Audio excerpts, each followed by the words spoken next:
নমস্কার বন্ধুরা, পিঠে খাওয়ার সময় চলে এসেছে, তাই আজকে বানিয়ে ফেলেছি পারফেক্টভাবে তেলের পিঠে। চলুন শুরু করা যাক কিভাবে বানিয়েছি।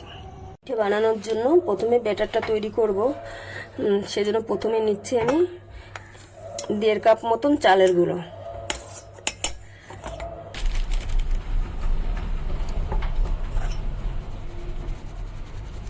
আর 1/2 কাপ ময়দা। প্রথমে ভালো করে এগুলোকে চেলে নিতে হবে। এর মধ্যে দিচ্ছি কয়েকটা মৌরি।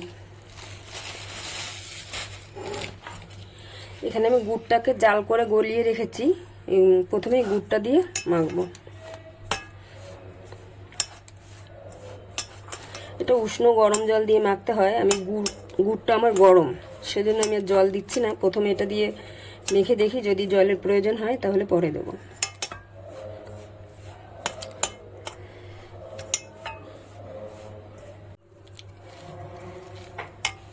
এরপরে আমি দুধ নিয়েছি। দুধটাও অল্প অল্প করে দেবো, একসঙ্গে মেশাবো না। কতটা লাগে দেখি সেইভাবে মেশাবো। এটা আমার রেডি হয়ে গেছে। এই ঘনত্বটা এরকম আছে। এরপরে আবার পরে জল লাগতে পারে। এখন আমি এটাকে 1 ঘন্টার মতন রেস্টে রেখে দিচ্ছি। 1 ঘন্টা পরে আমি দেখাচ্ছি, ব্যাটারটা অনেকটা ঘন হয়ে গেছে। এখন এর ভিতরে একটু জল মেশাতে হবে। আমি আর একটা কথা বলতে ভুলে গেছিলাম, লবণ মেশানোর কথা। যারা মিষ্টিতে লবণ খান তারা মানে স্বাদ অনুযায়ী লবণ মেশাবেন।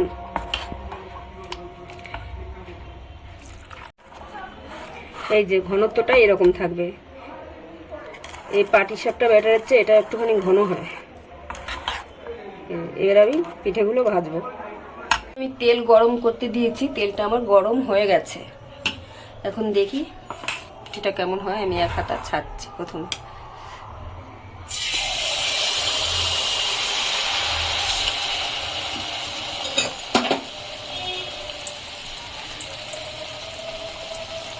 আগে দিয়ে নাড়াচাড়া করবো না, এমনি এটা ফুলে উপরে উঠে আসবে। দেখুন ফুলে উপরে উঠে আসছে পিঠেটা।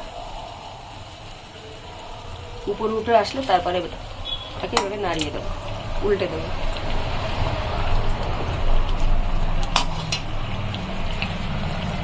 এবারে এটা এপিট ওপিট করে লাল করে ভেজে নিতে হবে।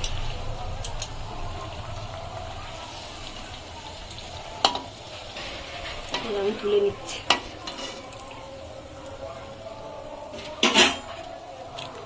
আর একটা দিচ্ছি এখন।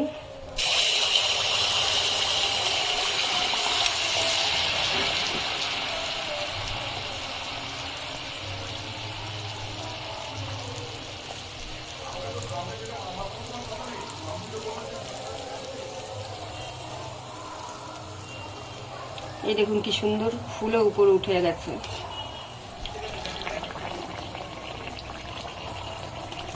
এইভাবে প্রত্যেকটা তেল পিঠে আমি ভেজে নেব। পিঠে তৈরি আমার হয়ে গেছে। একটা ভেঙে দেখাচ্ছি কেমন হয়েছে। দেখুন একদম পারফেক্ট হয়েছে, খুব সুন্দর। ভিডিওটি যদি ভালো লাগে তাহলে একটা লাইক করবেন, সাবস্ক্রাইব করবেন। আর আপনারাও ঘরে বানান, বানিয়ে বলুন কেমন হয়েছে।